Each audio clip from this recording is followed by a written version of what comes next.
Dios se ponen a trabajar de acuerdo a la voluntad de Dios, el diablo y sus demonios se ponen a trabajar para detenerlos. Y el diablo inspiró ciertas filosofías y ocasionó problemas para impedir que Nehemías, como hombre de Dios y líder de su pueblo, reconstruyera el muro de Jerusalén. ¿Cuáles fueron algunas de las artimañas que usó el diablo contra Nehemías? Primero, trató la mofa, burlándose del trabajo que hacían. Pero como eso no dio ningún resultado, usó las amenazas, el peligro. Pero en eso también fracasó. El siguiente paso diabólico, ¿cuál fue? La división. Dividir a la gente en su manera de pensar y de sentir. Y justo en la mitad del programa de reconstrucción hubo división por asuntos financieros. Nehemías capítulo 5, los 5 primeros versos.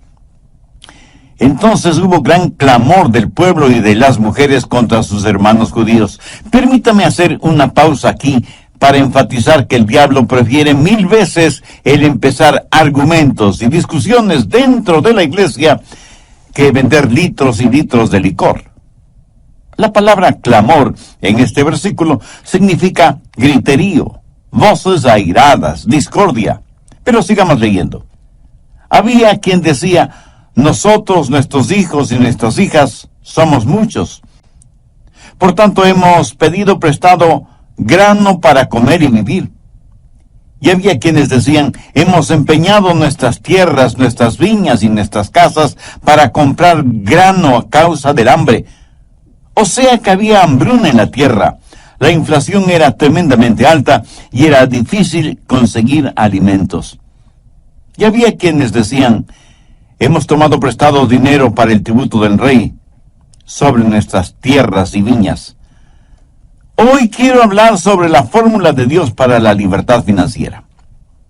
Alguien ha dicho que el nervio más sensitivo del cuerpo humano es aquel que conecta el cerebro con la billetera. Creo que eso puede ser verdad.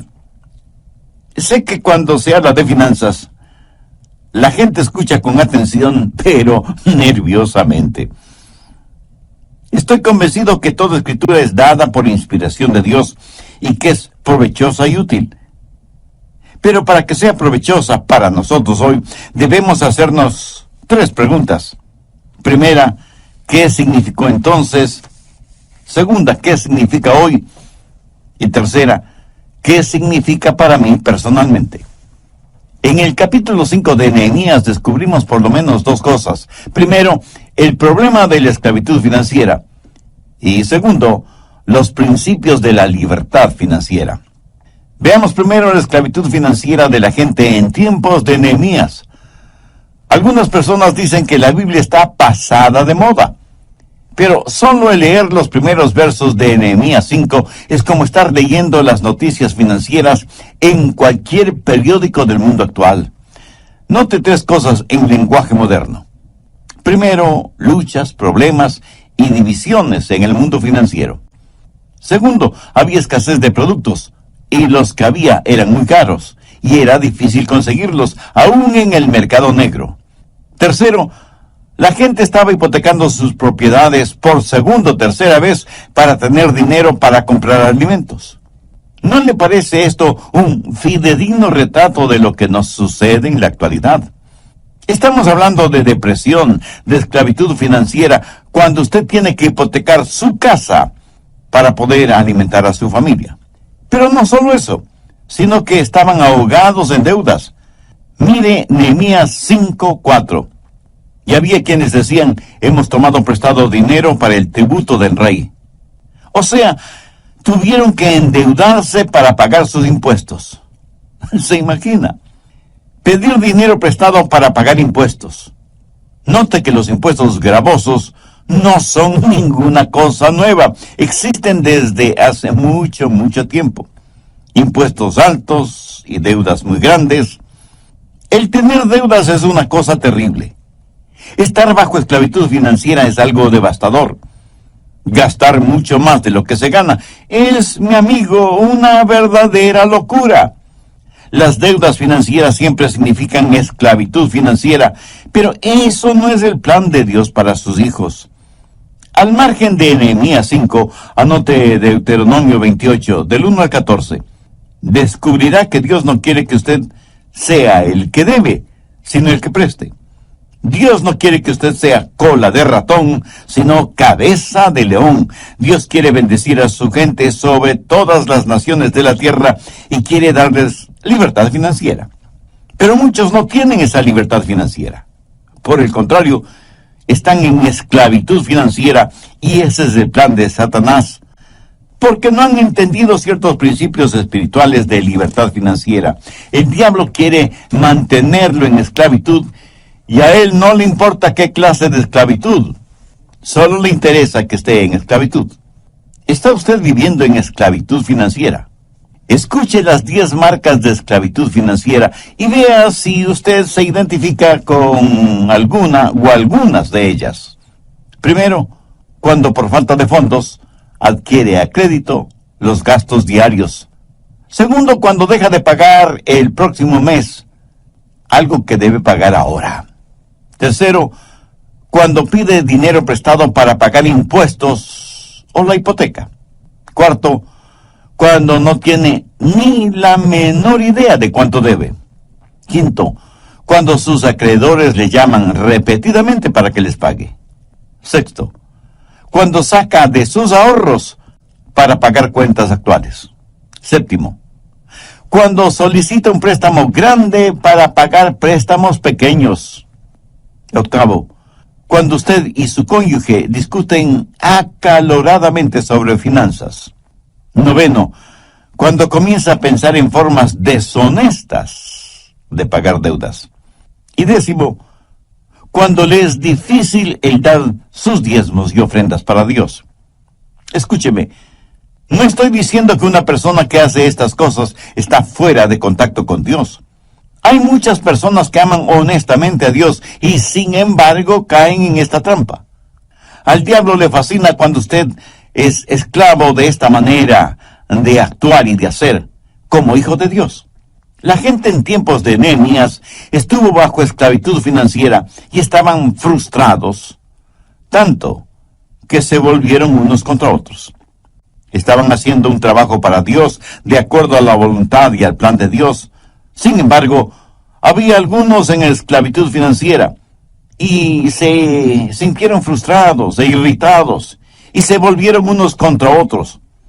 Eso no fue parte del plan de Dios, pero esa era la manera en que el diablo trabajó, dividiendo a la gente de Dios, para que no hiciera lo que Dios les había dicho hacer. Ahora, debo aclarar que no solo la gente pobre puede estar en esclavitud financiera. La gente rica también puede estarlo.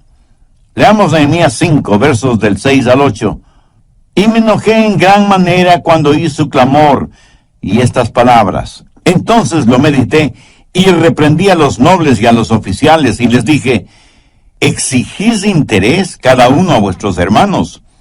Y convoqué contra ellos una gran asamblea y les dije, nosotros según nuestras posibilidades rescatamos a nuestros hermanos judíos que habían sido vendidos a las naciones, y vosotros vendéis aún a vuestros hermanos, y serán vendidos a nosotros.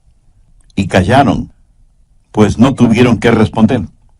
Verá, en la ley de Moisés estaba escrito que ningún judío podía cobrar intereses a otros judíos.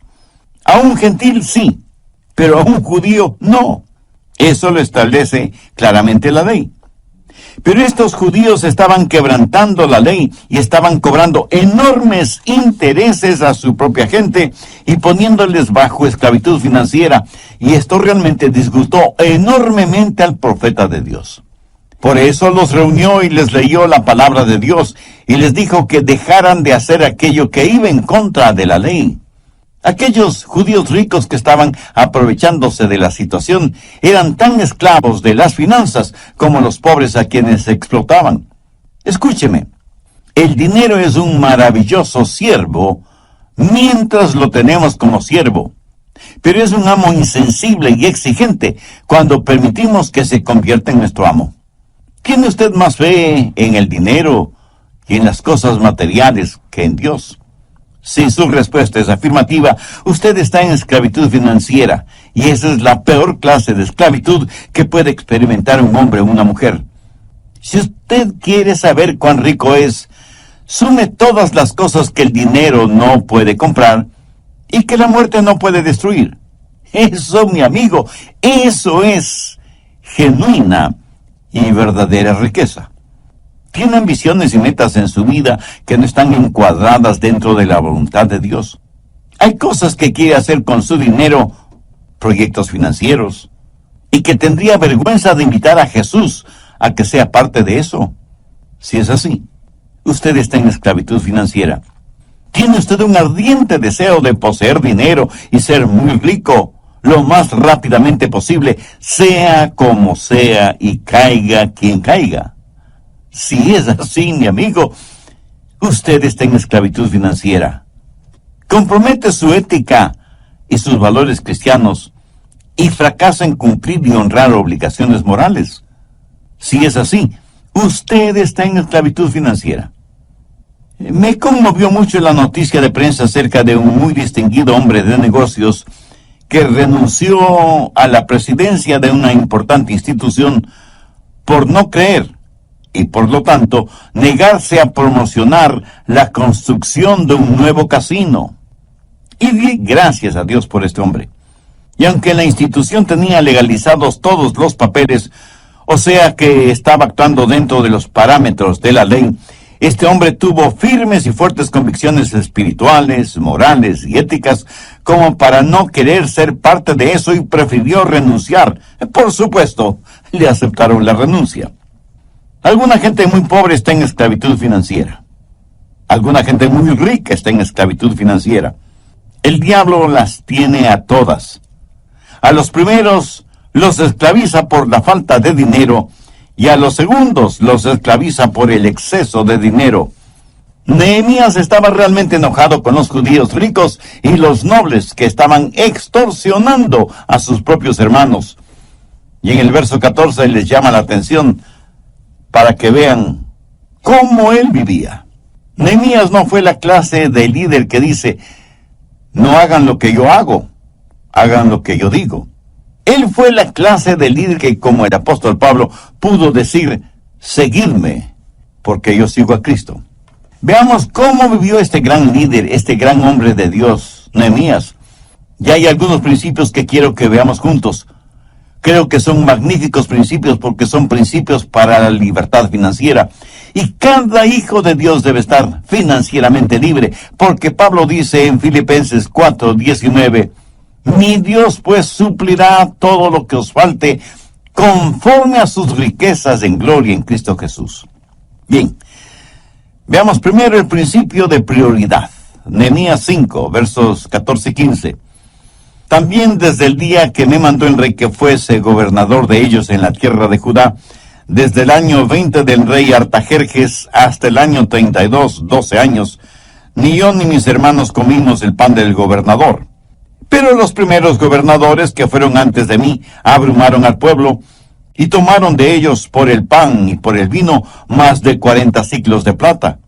Y aun sus criados se enseñoreaban del pueblo.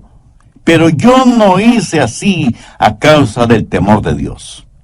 Aquí Nehemías dice que, habiendo sido nombrado gobernador de ese territorio por el mismo rey Artajerjes, tenía todo el derecho de cobrar impuestos al pueblo para cubrir sus necesidades personales. O sea, tenía derecho a un salario, tal y como los anteriores gobernadores lo habían hecho.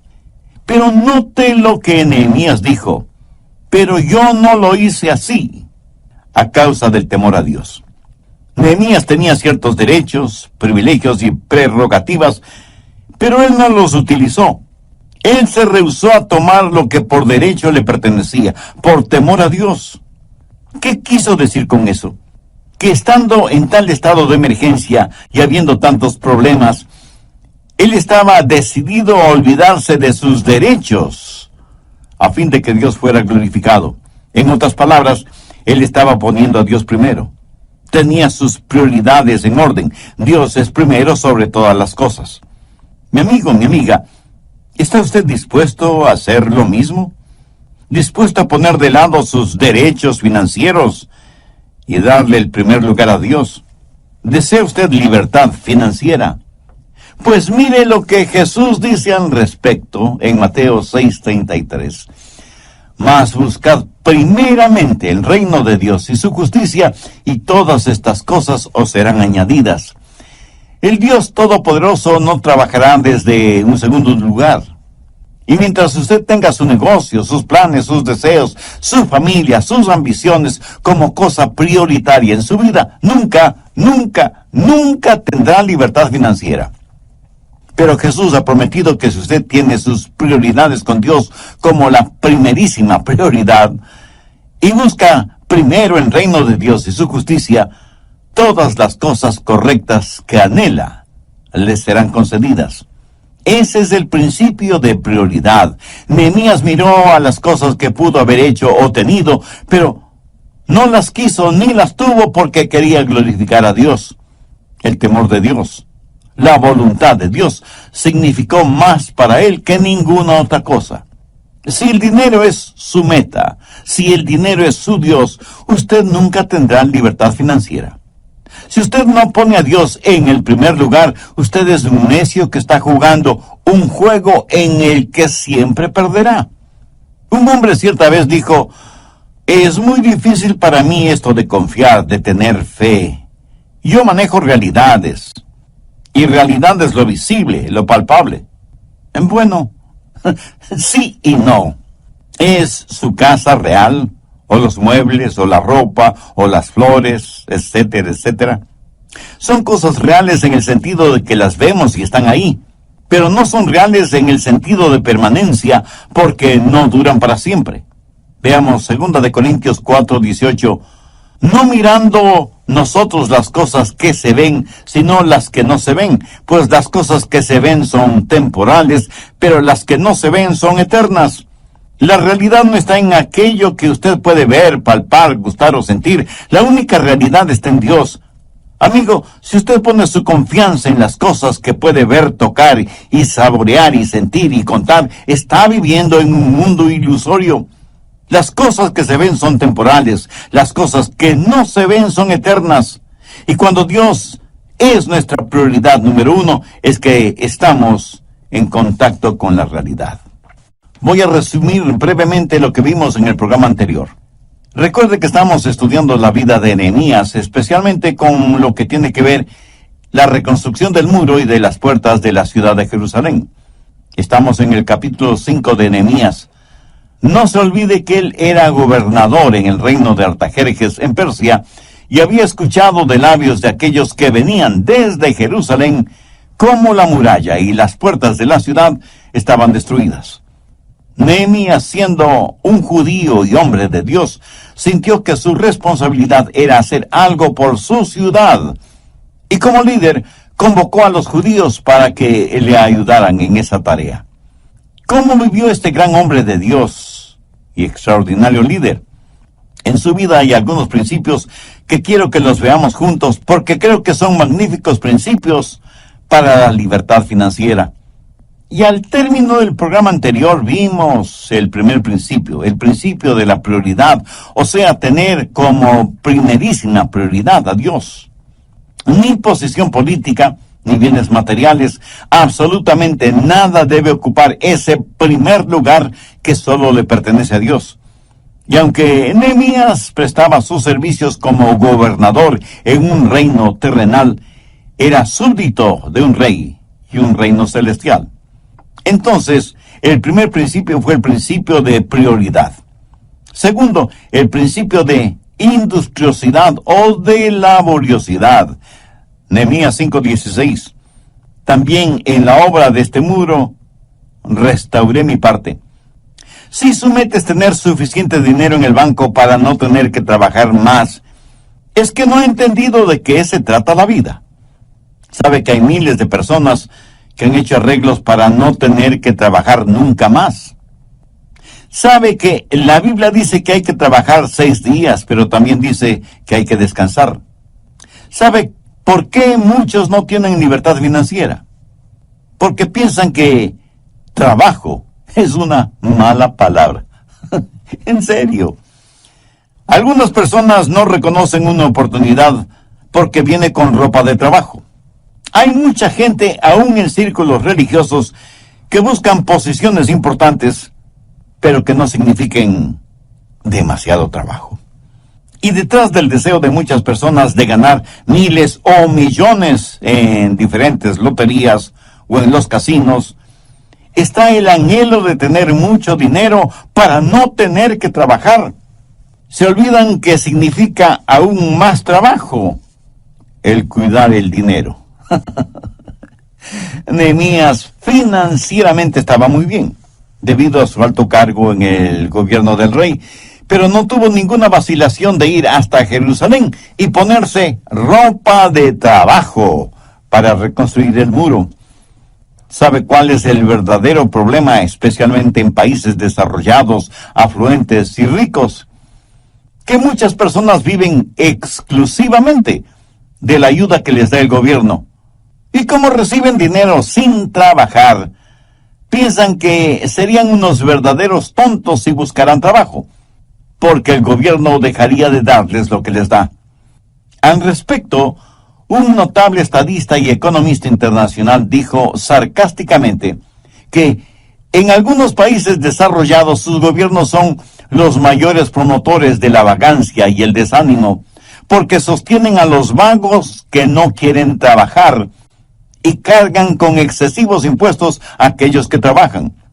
Y para poder mantener a los primeros, tiene que meter la mano en los bolsillos de los segundos. Bueno, sin comentario alguno.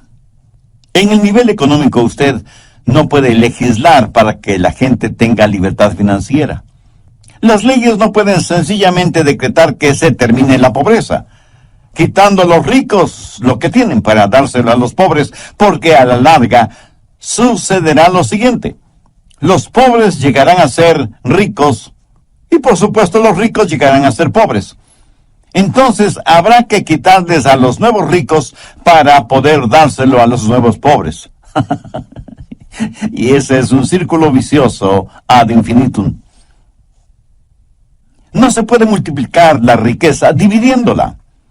El gobierno no puede dar nada a nadie sin antes haber quitado a los demás algo de lo que tienen y en el proceso haber guardado algo para sí mismo. Aquello que un hombre recibe sin haber trabajado, otro hombre trabajó y no recibió la totalidad de su trabajo porque le quitaron para darle al que no trabajó. No hay nada que pueda desanimar más a un ser humano que esta situación, la cual mata toda iniciativa, todo intento de superación, todo afán de progreso. Alguien muy sabiamente dijo que el progreso de un individuo significa, primero, el progreso de su familia, segundo, el progreso de su ciudad y tercero, el progreso de su país. ¿Por qué nadie querrá esforzarse si el fruto de su trabajo va a servir para mantener a vagos y ociosos profesionales? El principio de la libertad financiera empieza con trabajo, seguido de industriosidad o laboriosidad. ¿Qué es lo que hizo Nehemías? Primero puso a Dios en primer lugar. Segundo, puso manos a la obra. No tuvo ningún temor de ponerse la ropa de trabajo y ensuciarse las manos. Tercero, el principio de integridad. Nehemías 5:16. También en la obra de este muro restauré mi parte, y no compramos heredad. ¿Qué es lo que está diciendo Nehemías? Este era un tiempo de depresión económica, pero Nehemías tenía una muy importante cuenta bancaria. Aprovechando las circunstancias, él pudo haberse enriquecido muchísimo invirtiendo su dinero en bienes raíces, pero no lo hizo. Recuerde que no todo lo que es legal es correcto. Nehemías rehusó el sacar ventaja de los problemas de los otros y no quiso saber nada de hacerse rico, aprovechando la necesidad y la angustia de los demás. Busque Proverbios 28:20. El hombre de verdad tendrá muchas bendiciones, mas el que se apresura a enriquecerse no será sin culpa. ¿Es usted honesto aunque le cueste financieramente. ¿Es usted capaz de vivir, actuar, hacer todo con integridad? Nehemías fue esa clase de hombre. Practicó el principio de prioridad al poner a Dios primero en todo. Practicó el principio de laboriosidad. Estuvo listo para el trabajo de reconstrucción del muro. Practicó el principio de integridad, viviendo una vida honesta, transparente, íntegra. Cuarto, el principio de generosidad. Nehemías 5:17. Además, 150 judíos y oficiales y los que venían de las naciones que había alrededor de nosotros estaban a mi mesa. Lo notó. Es casi increíble. 150 personas a la mesa. ¿Cómo le gustaría a usted tener 150 invitados a comer en su mesa cada día? Y por 12 años. No me conteste. Creo que sé la respuesta. Ahora, ¿quién pagaba todos esos gastos? ¿El gobierno? No. Nehemías cubría todos esos gastos. Pero note también que a más de los 150 siempre había invitados con ellos y los que venían de las naciones que había alrededor de nosotros. ¿Qué les daban de comer? ¿Una hamburguesita? ¿Un perro caliente? ¿Unos taquitos? ¿O unas enchiladas? No. Mire el verso 18. Y lo que se preparaba cada día era un buey y 6 ovejas escogidas. También eran preparadas para mí aves. Y cada 10 días vino en abundancia. Y con todo esto nunca requerí el pan del gobernador, porque la servidumbre de este pueblo era grave. ¡Qué gran hombre y qué gran líder fue Nehemías! No les dio de comer cosas insignificantes. Para decenas y decenas de personas hizo preparar la mejor comida, pagando todo con su propio dinero, sin recurrir a ayuda financiera de parte del gobierno. Obviamente, Nehemías debió haber sido un hombre muy rico. Pero el asunto importante es que él había aprendido lo que cientos de años después dijera el apóstol Pablo: más bienaventurado es dar que recibir. Y no faltará quien me pregunte: pastor, ¿de dónde sacó Nehemías tanta riqueza? La respuesta es simple, pero no simplista. Dios le dio esas riquezas. Y seguro que esos ocupaba el primer lugar. Nehemías fue un líder que, aunque era muy importante en el reino de Artajerjes, dio ejemplo de laboriosidad, trabajando junto a los demás en la reconstrucción del muro de Jerusalén. Además, fue un verdadero hombre de Dios que vivió con absoluta integridad. Por lo tanto, no debe asombrarnos que Dios le colmará de bendiciones materiales. De alguna manera, Nehemías practicaba lo que el Señor Jesús diría siglos más tarde: dad y se os dará. Medida buena, apretada, remecida y rebosando, darán en vuestro regazo. ¿Sabe? Nadie puede dar más que Dios. Y Nehemías sabía eso. Y porque Dios fue generoso con él fue generoso con los demás. Busque 2 Corintios 9:6. El que siembra escasamente, también segará escasamente. Y el que siembra generosamente, generosamente también segará. Si usted es agricultor y quiere solo una pequeña cosecha, sembrará muy pocas semillas. Pero si quiere una gran cosecha, sembrará muchas semillas. Esta es una ley divina inmutable que se puede aplicar en todos los aspectos de nuestras vidas. Cosecharemos aquello que hemos sembrado, tanto en calidad como en cantidad. ¿Tiene interés en saber cómo dar? Bien, hablemos de generosidad. Voy a darle 7 principios de generosidad espiritual. Primero, Dios sabe nuestras necesidades. ¿Está de acuerdo con eso? Muy bien. Segundo, Dios hace provisión adecuada. Él sabe cuánto va a poner a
nuestra disposición, porque como Él sabe todas las cosas, sabe exactamente qué y cuánto necesitamos.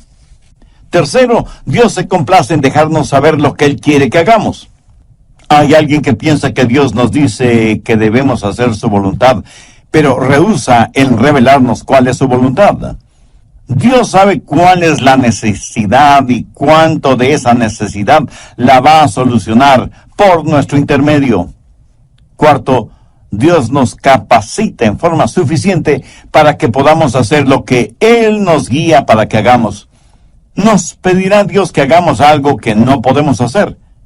Por ejemplo, ¿cree usted que Dios me pediría que salte sobre un edificio de 10 pisos cuando Él sabe que no me ha dado la habilidad atlética como para saltar ni siquiera una valla de 1 metro de altura? Escuche, cualquier cosa que Dios me pide que haga, Él me dará la habilidad y la capacidad para hacerla. En cualquier labor o responsabilidad, Dios me mostrará cuál es la parte que Él quiere que yo haga, y Él mismo me capacitará para que yo pueda realizarla. Quinto, Dios nos pide que demos de aquello que Él nos ha dado. Cuando doy de los ilimitados recursos de Dios, en vez de dar de mis muy limitadas finanzas, todo lo que tengo que hacer es saber que Dios quiere que lo haga. Si Dios me dice, Adrián, quiero que des $10,000 a determinada organización cristiana, yo probablemente tragaré saliva 10,000 veces, pero le puedo asegurar lo siguiente: si Dios me dice que done $10,000, Él tendrá que dármelos para cumplir ese propósito, y Él me los dará, si es que soy un cristiano que vivo en el Espíritu y camino en integridad. Sexto, dar generosamente requiere el poder de Dios. Usted no puede hablar de este tema con los no creyentes. A veces es difícil hablar de esto hasta con los creyentes, se lo aseguro. El dar generosamente solo es posible cuando dejamos que la presencia y el poder de Dios estén presentes. Cuando una persona dice, bueno, veamos, tengo que pagar el arriendo, el agua, la luz, el teléfono, la pensión de los muchachos, las compras semanales, pagar algo de las cuentas que debemos, pues casi no me queda nada para darle a Dios. Mi amigo, mi amiga, ¿qué de espiritual tiene una actitud así? Creo que hasta los ateos podrían ser más generosos. Esta clase de generosidad espiritual solo es posible cuando nos humillamos delante de Dios y le preguntamos qué es lo que Él quiere que nosotros hagamos. Y cuando Dios revele eso en nuestro corazón, le agradecemos porque Él nos capacitará para hacerlo. La verdadera generosidad siempre glorificará a Dios y hará que el creyente crezca. Yo creo que esa fue la clase de generosidad que Nehemías practicó. ¿Por qué? Porque él estuvo en contacto con Dios día tras día. Lo mismo estando en el palacio que estando en la muralla. Cuarto, el principio de dependencia. Nehemías 5:19. Acuérdate de mí para bien, Dios mío, y de todo lo que hice por este pueblo. ¿Cree usted que Dios se olvida de su generosidad? De ninguna manera. Nehemías dependía de las promesas de Dios. Para su recompensa, él no estaba confiando en ningún hombre. Dependía de Dios para sus necesidades y porque había puesto a Dios como prioridad número 1 en su vida. También tenía la confianza como para acercarse a Dios y pedirle sus bendiciones. Salmo 35:27. Canten y alégrense los que están a favor de mi justa causa, y digan siempre, sea exaltado Jehová, que ama la paz de su siervo.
Este es un versículo maravilloso.